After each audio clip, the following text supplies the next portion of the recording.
வணக்கம் நண்பர்களே. கடந்த 10 நாளைக்கு மேல ரஷ்யா உக்ரைனை போட்டு அடி அடின்னு அடிச்சிட்டு இருக்காங்க. அதுக்கான என்ன காரணம்? இந்த சண்டை எவ்வளவு நாள் இன்னும் நீடிக்கும்? இது முடியுமா? அப்படின்றத இந்த காணொலியில பார்க்கலாம் வாங்க. இது உங்க கார்த்திக் தமிழ் டிஃபென்ஸ் அப்டேட். நான் உங்க கார்த்திக். உக்ரைன் ரஷ்யாவோட மாஸ்கோவை டார்கெட் பண்ணி நூற்றுக்கணக்கான ட்ரோனை அனுப்புகிறாங்க. அதில் சிலதை இன்டர்செப்ட் பண்ண முடியாத ரஷ்யா அது ஆயில் டேங்கர் அப்படின்னு போயிட்டு அடிக்குது. இதனால கோபமான ரஷ்யா என்ன பண்ணுறாங்க? ரிட்டாலியேஷனை ஆரம்பிக்கிறாங்க.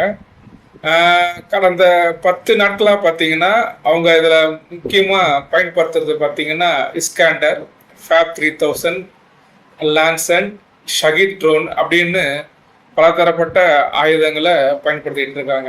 ஜூலை முதல் வாரத்திலிருந்து ரஷ்யா பல நூற்றுக்கணக்கான ஏவுகணையும் ட்ரோனுகளையும் பயன்படுத்த ஆரம்பிச்சிட்டாங்க. அதில் அவங்க குறிப்பாக பயன்படுத்துறது பார்த்தீங்கன்னா இஸ்காண்டர் பாலிஸ்டிக் மிசைல், KH-59 மற்றும் 69 க்ரூயிஸ் மிசைல். இதில் KH-59ன்றது ஒரு ஸ்டெல்த் வகை க்ரூயிஸ் மிசைல்னு சொல்லலாம். குறிப்பாக Su-57 இருந்து அதை ஏவ முடியும். KH-31 anti radiation missile. இதை அவங்க பெரும்பாலும் பேக்ட்ரி ஆக்டோட ரேடாரையும் அப்புறம் IRST ரேடாரை அழிக்கிறதுக்கு பயன்படுத்துகிறாங்கன்னு சொல்லலாம். இதில் இஸ்காண்டரோட ரேஞ்சு பார்த்தீங்கன்னா சுமார் 500 கிலோமீட்டர். இது ஒரு பேலஸ்டிக் மிசைல். டெர்மினல் ஃபேஸில் பார்த்தீங்கன்னா இது மேக் 5 அப்படின்ற வேகத்தில் போகும்னு சொல்கிறாங்க.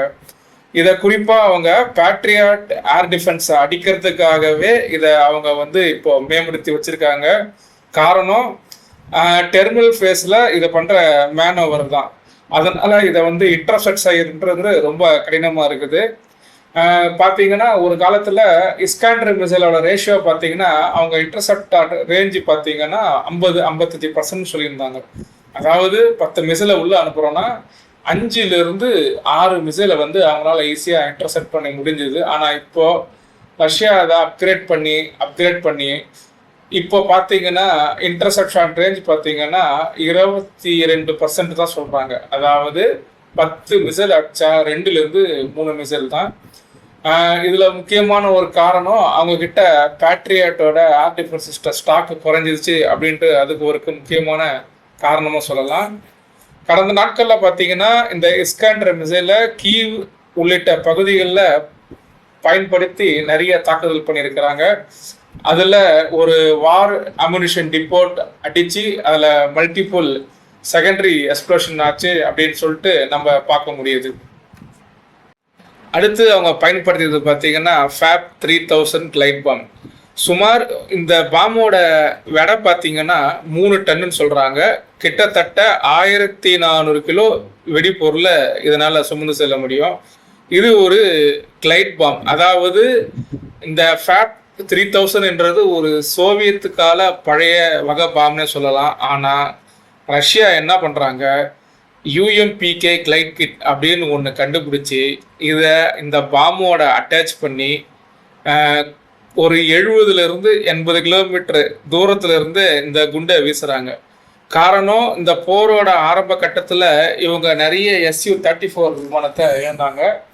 ஏன் Su-34னா இந்த குண்டை பெரும்பாலும் இவங்க Su-34ல இருந்து பயன்படுத்திட்டு இருக்காங்க. இந்த குண்டை இவங்க பெரும்பாலும் பெரிய கட்டிடங்கள், அப்புறம் தொழிற்சாலைகள், அப்புறம் பாதுகாப்பு நிலைகள் மாரி தான் பயன்படுத்துகிறாங்க.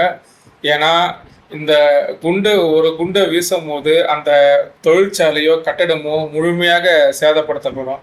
சமீபத்தில் கூட பார்த்தீங்கன்னா ஜாபரோசியா பகுதியில் இந்த ஃபேப் 3000 பயன்படுத்தியதாக ரஷ்யா தரப்புலேருந்து நியூஸை வெளியிட்டிருக்காங்க. அடுத்து நம்ம பார்க்கறது ஷஹீத் ட்ரோன், அப்படி இல்லைன்னா ஜெரான் ட்ரோன். ஜெரான் ட்ரோனில் இப்போ ஜெரான் 2வையும் ரஷ்யா மேனுஃபேக்சர் பண்ணிட்டு இருக்காங்க. ஷஹீத்ன்றது பேசிக்காக பார்த்தீங்கன்னா ஒரு ஈரானுடைய ட்ரோன். ஈரான் என்ன பண்ணுறாங்க, இந்த போரோட ஆரம்ப கட்டத்தில் ரஷ்யாவுக்கு இந்த ட்ரோனை கொடுத்து ஹெல்ப் பண்ணுறாங்க. ரஷ்யா என்ன பண்ணுறாங்க, இந்த ட்ரோனை அடிப்படையாக கொண்டு சில ரிவர்ஸ் இன்ஜினியரிங் மாற்றங்களை பண்ணி அதை ஜெரான் 1 ஜெரான் ட்ரோன் அப்படின்னு சொல்லிட்டு இப்போ மாஸ் மேனுஃபேக்சர் பண்ணிட்டு இருக்காங்க.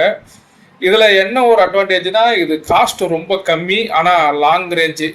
ஆனால் இந்த ட்ரோனை சுட முடியாதான்னா இந்த ட்ரோனை ஈஸியாக சுட முடியும். ஆனால் இதை ஒரு ஸ்வாம் அட்டாக்காவோ இல்லை ஒரு ஏர் டிஃபென்ஸ் சிஸ்டத்துக்காக பயன்படுத்துகிறோன்னா ஒரு நூற்றுக்கணக்கான இந்த ட்ரோனை அனுப்பும்போது ஏர் டிஃபென்ஸ் சிஸ்டத்தை ஈஸியாக சேச்சுரேட்டட் அட்டாக் நம்மளால் ஈஸியாக பண்ண முடியும்.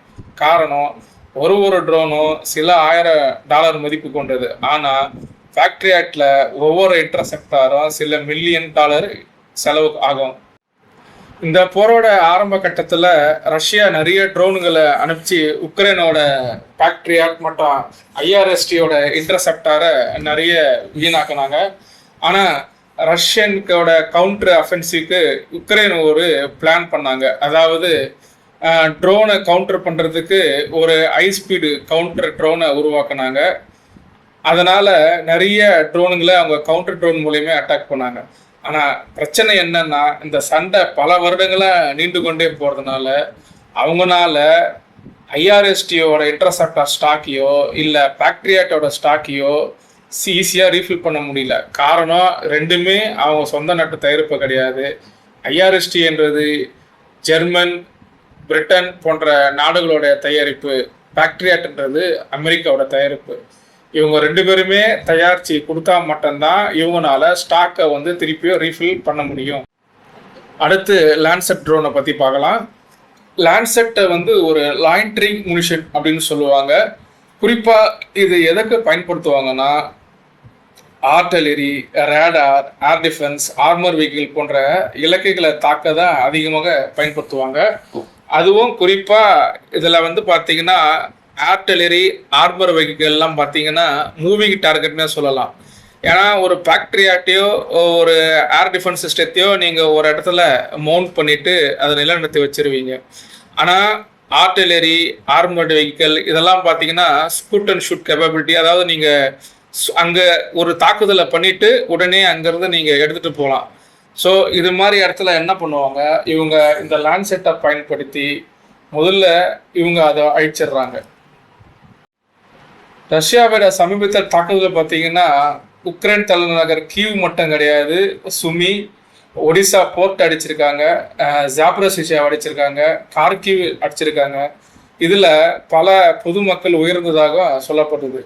ஆனால் உக்ரைனோட பதிலடி பார்த்தீங்கன்னா அவங்களும் லாங் ரேஞ்ச் ட்ரோனை பயன்படுத்தி ரஷ்யாவோட பல்ஸை சோதிச்சுட்டு தான் இருக்கிறாங்க. காரணம், அவங்க முழுக்க டார்கெட் பண்ணுறது பார்த்தீங்கன்னா ரஷ்யாவோட ஃபியூல் டிப்போட், மிலிட்ரி லாஜிஸ்டிக்ஸு, அதுக்கப்புறம் சி ஆஃப் ஆவாஸ் ஷிப்பிங், ஆழ்பகுதி இலக்குகள்.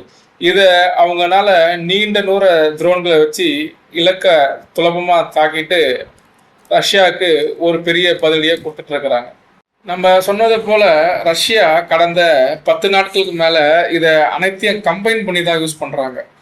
இதுக்கு என்ன காரணம் பார்த்தீங்கன்னா, நான் சொன்ன மாதிரி ஜெரால்ட் அப்புறம் இந்த லாய்ட்ரிங் முனிஷன் ட்ரோனை யூஸ் பண்ணும்போது ஏர் டிஃபென்ஸ் சேச்சுரேஷனுக்கு இவங்களுக்கு பயங்கரமாக ஹெல்ப் பண்ணுது. பேட்ரியாட் மிசைலோட ஸ்டாக்கை குறைக்கிறதுக்கு ஹெல்ப் பண்ணுது. அதே மாதிரி பல திசைகள்லேருந்து ஒரே நேரத்தில் தாக்குதலை பண்ணுறாங்க. அடுத்து என்ன பண்ணுறாங்க, இவங்க பேலஸ்டிக் மிசைல்ஸ், க்ரூயிஸ் மிசைலை அடித்து கமாண்ட் சென்டர் அப்புறம் லாஜிஸ்டிக்ஸ் மீது பெரிய சேதத்தை ஏற்படுத்துகிறாங்க. கடந்த 10 நாட்களில் மட்டும் இவங்க பயன்படுத்தின ஆயுதம் பார்த்தீங்கன்னா எஸ்கேண்டர், FAB 3000, லான்செட் ட்ரோன், ஷாகித் ட்ரோன்னு பலத்தை பயன்படுத்தி இருக்கிறாங்க. ஆகிய அனைத்தையும் ஒருங்கிணைந்து ரஷ்யா உக்ரைன் மீது கடுமையான தாக்குதல் மேற்கொண்டு இருக்கிறாங்க. ஆனால் அதே நேரத்தில் உக்ரைனும் நீண்ட நேர ட்ரோன்கள் மட்டும் இல்லாமல் ஃப்ளெமிங்கோ அப்படின்னு அவங்க ஒரு க்ரூயிஸ் மிசைலை சமீபத்தில் இன்டெக்ட் பண்ணியிருக்காங்க. அதை வச்சு ரஷ்யா மேலே நீண்ட நேர தாக்குதலை பண்ணிட்டு இருக்கிறாங்க. ரஷ்யாவோட தளவாட அமைப்புல குறிவைத்து இப்போ உக்ரைனும் அடிக்கடிக்கு தாக்குதல் பண்ணிட்டு இருக்காங்க. இதனால வான்வழி தாக்குதல் இந்த போர்ல ஒரு முக்கியமான மையமா தொடர்றதுனே நம்ம சொல்லலாம். இந்த போர் பார்த்தீங்கன்னா கிட்டத்தட்ட 5 ஆண்டுகள் வந்து ஆரம்பிச்சிடுச்சு. ஆனால் இன்னும் இதுக்கு ஒரு முடிவு வரல. காரணம், ரஷ்யா ஆரம்பத்திலே சொன்னது நீங்கள் நேட்டோவில் சேரக்கூடாதுன்றத ஒரே ஒரு கண்டிஷனை மட்டும்தான் வச்சாங்க. ஆனால் ஜெலன்ஸ்கி அப்படின்ற ஒரே ஒரு தனி மனிதன் ஈகோக்கு அவர் உக்ரைனை வந்து இன்னும் எவ்வளோ பலி கொடுப்பாருன்னு தெரியல.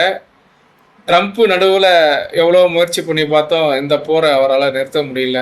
ஆனால் எரிகிற நெருப்பில் இன்னும் ஃபியூல் ஊற்றுற மாதிரி இந்த யூரோப்பியன் கண்ட்ரி எவ்வளவு முடியுமோ உக்ரைனுங்களுக்கு அனைத்து ஆயுதங்களையும் பண உதவியும் கொடுத்துட்டு தான் வராங்க.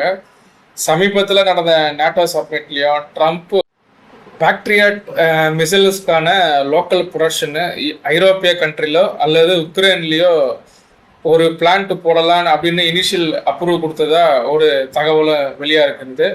ஒருவேளை அவங்க பேக்ட்ரியாட் மிஷினை ஐரோப்பாவிலேயோ இல்லை உக்ரைன்லேயோ லோக்கல் மேனுஃபேக்சர் பண்ணுறதுக்கு அமெரிக்கா அனுமதி கொடுத்துட்டாங்கன்னா இது ரஷ்யாவுக்கு ஒரு பெரிய தலைவலியாக இருக்குமோ இல்லையோ, இந்த போர் விரைவில் முடியறதுக்கு வாய்ப்பே இல்லை.